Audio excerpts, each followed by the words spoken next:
Ahoy! And welcome to the Boating Hour with Captain Rick. The Boating Hour brings you the latest and greatest essential information about everything that sails, floats, or motors upon the high seas of Southern California. From landlubbers to old salts, there'll be something for everyone. So climb aboard and get ready to sail with Captain Rick. Ahoy out there, and welcome to the Boating Hour. I'm Captain Rick, and I want to thank you for joining us here on AM 870.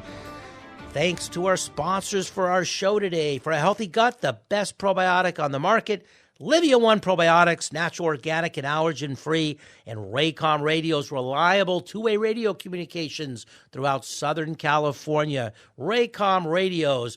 I got a real good friend, Wade from San Pedro. We're going to talk about the boating life and living down in San Pedro in the harbor. Wade, thanks for joining Captain Rick. Hey, thanks for having me again. What a great show. I love listening to you. I have a good time with it. I meet so many people. Last week, I call him a guy named Ed. And Ed Worley is a America's Cup fanatic. He's like a historian. And he talked all about the America's Cup and how expensive it is. And we barely scratched the surface, so I'm going to follow up with that. But how you doing? I haven't talked to you in a while. I'm going to come down and have lunch with you next week. But how's it going down there in your neck of the woods? Well, it's a privy lifestyle to be able to do what we do down the marina. We have what's called MDOC. We got a nice little crowd on MDOC. It's a bunch of different boat owners. We all have the same bad drinking habits and love to take the boats out. And we did last weekend. We all went down to Long Beach. There was 3 boats side-tied, and we were right out there by Parker's Landing and just played music and cooked some food and watched people walking up and down the boardwalk. It's a privilege to be able to really have a wandering address. That's what a true liveaboard's all about. God, that is amazing. I stayed on my boat quite a bit. I had a place. People thought it was a liveaboard because, I was on it so much, and I even rescued a kitty cat. And it's actually a lot of fun. But you're a fisherman, and you got like a floating condo. It's one of the nicest boats I've ever seen. That's because I've put the time and energy into it to make it look the way it does. It's a 50-foot Trojan. I repowered it a few years ago, put over $350,000 in it, and that's why it looks like it looks. But it is a great fishing platform. I was out 2 weeks ago, right out in front of the lighthouse, and we were fishing just for halibut because the halibut are spawning right now, and they're inside the harbor. And my buddy got about a 35-pound halibut off a bouncing the sardine. It was great. I don't know if you made the Long Beach Bart Hall show, now the Hall Outdoor Adventure Fishing and Boating Show. I had a guest on last couple weeks, and I did a fish report with my friend Dave Estes, a fisherman, and we talked about the halibut fishery where they're restocking the halibut, and I had a whole education on how we're restocking halibut throughout and bass. It's the bass fishery. I stand corrected. It's the bass that we're restocking, and there's a program, and we restock the whole ocean with that. You're talking about the SeaWorld Hub white sea bass restocking program. Is that what you're talking about? That's exactly what I'm talking about. And yeah. So that believe it or not, that program, that facility and program exists primarily down in Carlsbad, California, and I've walked that facility many times. We should be duplicating that process for all the heaviest fished species. I know and have talked to all my fellow fishermen, which what a diehard fisherman I am. Everybody would add an extra $1 to their fishing license if they knew it was going towards duplication of what they do with the white sea bass. That's why the white sea bass have come back in numbers in the way they have, because of what they've been doing for years down there. They should do it with white sea bass, yellowtail, bass, anything that's redundantly fish. They should have a program to put back into the oceans. It's crazy, but they don't think in that ways. They just want to shut everything down and stop us from fishing. That's their mentality. Yeah, that is a tough thing, and it's not a cheap sport anymore. But I tell you, the tournaments have come back because of the restocking. Yeah. So listen, when I go out fishing and I catch fish and bring fish back and hand it out to my family and friends and customers, the first thing I say to them, I go, when I hand them the bag of fish, I say, you do realize this is $5,000 a pound. They're like, well, what do you mean it's $5,000 a pound? Well, let's just do the math. I just spent $1,500 in fuel to go out. I just spent $100 in bait.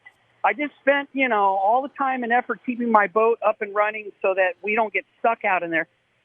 Come on now. It's pretty easy to see how we get to the $5,000 a pound. Now, you can go to Vaughn's and buy it for $4.99 a pound, but you're not going to experience what it is and what we do when we go out and fish. You just won't get that same experience. So I tell them they better eat every bite of that $5,000 a pound fish.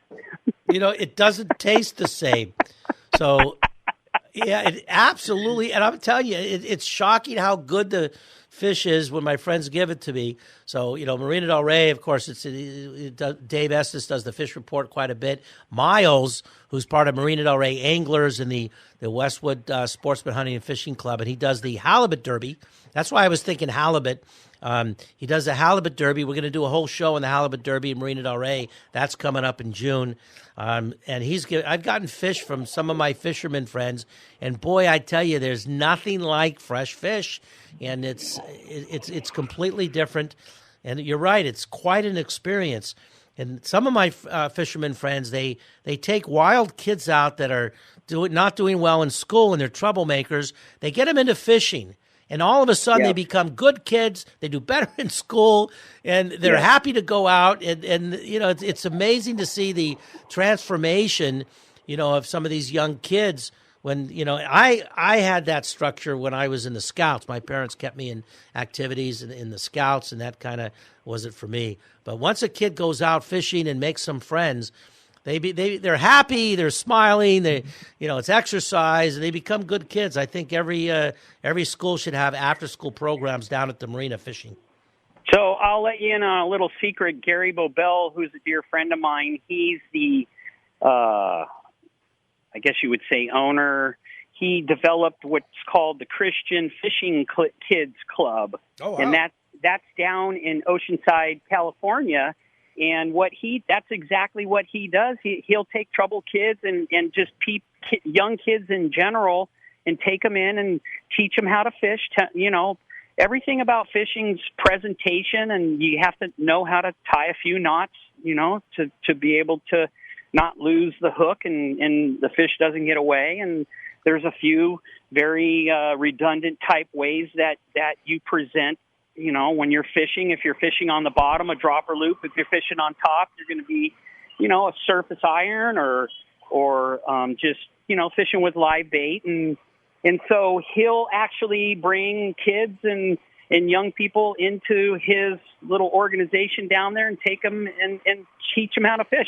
I've seen the confirmation of troubled young men and teaching them how to fish, and all of a sudden you see them working on a charter boat as a pinhead and straightening out their lives where they're not, sitting on the streets getting in trouble, because now you're giving them something to do, and it's enjoyable when you're out there fishing in the environment, being on the ocean, fishing the surf and everything that comes along with that. It's a privilege. Will you invite your friend on my show? I would love to talk to him about what he does and how he gets these kids in. And I haven't talked about Oceanside. Oceanside and Carlsbad, that area is, although I have been to the Laguna Woods, which is the old Leisure World, the Laguna Woods Yacht Club. Did you know there's a yacht club in the old Leisure World? I do.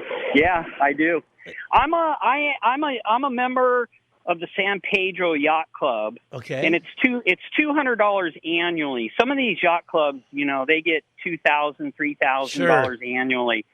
So at the end of the day, I figured out the cheap way to go about it. And San Pedro Yacht Club's only $200 a year, and they reciprocate with all the other yacht clubs out there. And so, I'm pretty familiar with all the different yacht clubs up and down the coast because I'll take my boat on the weekends and go stay there for free. It is. I've mentioned that many times before. On the show last week when I talked to Ed Worley about the America's Cup, he talked about St. Francis, the really prestigious club in San Francisco, very expensive 6-figure club. And then, of course, is one of the most exciting clubs in Marina del Rey, the South Coast Corinthians. They're a dinghy club. A lot of kids are racing. People have fun, and they've got a clubhouse. Not an expensive club. And some of the clubs have racing members, but all the clubs have reciprocals. And I've talked about using the reciprocals, traveling. I've been to places where they roll out the red carpet. I come home and no one even says hello to me. But when I go to use the reciprocals, I make friends. I find out about the community. I got a place to go. It is pretty exciting, using reciprocals. Yeah, they generally speaking, like for example, we'll take my boat. My wife and I will take my boat to Redondo. We like going there because they have that whole boardwalk of bars and restaurants, and it's a fun, energetic area to go visit. And so we'll take our boat up to the Redondo Yacht Club up there, and they're always serving good drinks, and they generally speaking will have a band playing, and you get to meet new people, and it's just a different scenery Friday, Saturday, and Sunday, and then we come back to our slip and go to work and try to pay for it all again. There's 2 great clubs in Redondo and King Harbor. The Port Royal, who has won Yacht Club of the Year many times, very active. You talk about, exciting events, and I've been to a lot of IOBG events there. And of course, there's the King Harbor Yacht Club. They lost, and they had the storm. They're right by the rocks, one of the greatest. Yeah, that's where we normally go, is King Harbor Yacht Club. And you can tie up. They got a spot for you. They lost all their docks and their parking lot, and it's all rebuilt now. But it's a great club, and a lot of the functions for the Coast Guard Auxiliary, which I talk quite a bit about, are at the King Harbor Yacht Club. A great club. They do an annual cherry regatta, and I was promoting them, and I had one of the I think past Commodores. He talked all about it, and people heard me and walked down there. I said something very interesting. I said, you don't have to be a millionaire to be a member of the club. As a matter of fact, you don't even have to own a boat, and if you got young kids looking to do something, they got a youth program. And it was so exciting to have someone email me. I just went down to King Harbor Yacht Club. I got my kid involved in the sailing program. I'm looking to buy my first boat. And I was really excited to hear that. But that's a very active, wonderful club. And Port Royal, of course. Boy, you want to talk about some, they take up that parking lot, put a tent, and some of their parties are legendary. Yep. So, Lots of fun being a boat owner. I'd highly recommend it to, anyone that is just tired of living on land and doing the same old thing, whether it's in an apartment. Listen, I can own a home. I can do whatever I pretty much want, and I choose to live this lifestyle because of all the different activities that are attached to it. I mean, I could hop on my boat today. I hold 1,000 gallons of fuel, and I can be in Cabo in 3.5 days. Oh, wow. And I could stay down there for months and not even have to spend a ton of money. Just take it all in, enjoy the fishing, everything that comes with it. Or I can just putt over to Catalina and stay there for a couple of weeks. It's what you can conjure up in your mind's eye that sounds like fun and gives you that fulfillment. It's true. Well, I'm going to have a couple people from Catalina. The Conservancy is going to come on. We're going to talk all about the Tourist Bureau, about rebuilding. They've had, 3 years of pretty much lockdown. But they're rebuilding, and Avalon, of course, they're spending a lot of money rebuilding. Any news? Are you following anything about the Olympics going on? Because you're going to be right in the middle of the 28 Olympics, all kinds of activities for the 28 Olympics. I'll tell you what little knowledge I do have. There was a guy walking the docks, and he was handing out these flyers that basically said that you could rent your skiff out or your inflatable for $250 a day. And the purpose of that is prior to the actual Olympics, the water activities out in front in the harbor that are going to be, whether I don't know whether it's sailing or I don't know what activities, racing, kayak, whatever. But you can actually subscribe to this website so people that are inbound for the Olympics can rent your boat out for $250 a day. That's about all I know. Wow. Okay, I'm going to follow up on that because in the Olympics, in the 24 Olympics, the sailings, they had dinghies, they had skiffs, multi-hulls, windsurfing. They even had kiteboards. So they had kiteboards, and there was a lot of different events. They've got a lot of two-man events. The star boats that I'm familiar with, that's been in the Olympics for 100 years, no longer in. That's one of the most advanced. Really got to be a skilled sailor for that. And the star boat is no longer in the Olympics. But they've added, they've got men and women, and they've got the mixed. So they got one class where it's mixed. One time in the previous Olympics, both the team, I don't think it was father and son, but the oldest person in the Olympics and the youngest person in the Olympics were partners on a star boat in the Olympic sailing. I forgot which Olympics that was, but that was kind of exciting. The oldest and the youngest, and sailing is, boy, I tell you, it's a mind sport. It's one of the equal opportunity sports because it's how much you train. It's all about tactics, and although it's a little different, with the America's Cup, I had Ed Worley on last week. We were talking about how expensive and how the technology that have taken over. So the America's Cup is really, it's kind of like a science fiction. 10 years ago, if we talked about what we would be doing in America's Cup, that would be science fiction back then. But that's exciting. What are your plans? What do you got coming up this summer as we approach summer? Going anywhere? I didn't get to fish as much as I like last summer just for one reason or another, and I'm going to refocus on fishing and doing what I do because that's definitely my therapy out there. It keeps me balanced, and so I'm all about going out to San Nicolas, Santa Barbara Island, start killing the rock cod and catching white sea bass, and just that's what I do. It's my lifestyle. And fortunately, I have a wife that supports it. She's like, "Go, honey, go." Boy, are you lucky? She wants you out, and that's funny. That's fantastic. Yeah, right. It's a beautiful thing. Well, I'm really honored to call you my friend. I'm going to come down and have lunch with you next week. I know You're you got to get into a conference call, so I'll let you go. And I want to thank you for coming on the show, and let's buddy. make this a regular habit.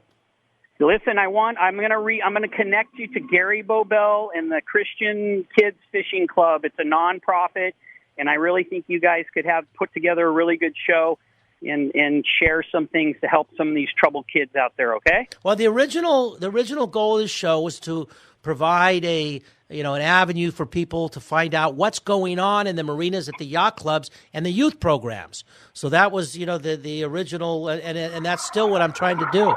So I would very much like that. Definitely give them my number, and I'll call you for lunch next week. Okay, brother. Take care. Thank you. That is awesome. That was my good friend Wade. I've met so many wonderful people, doing this show, and in my love and going to the different marinas and going to different clubs. And that's something, if you're listening to this show, you've got kids, or if you were a boater or sailor or fisherman, these yacht clubs are fantastic. There's all kinds of activities at all these marinas. I think every school should be taking field trips to the marinas. Our Olympic and national and collegiate rowing programs, a lot of our athletes come from the row programs. They get on the crew teams at the yacht clubs. So rowing is evolved out of our yacht clubs, and it still goes on.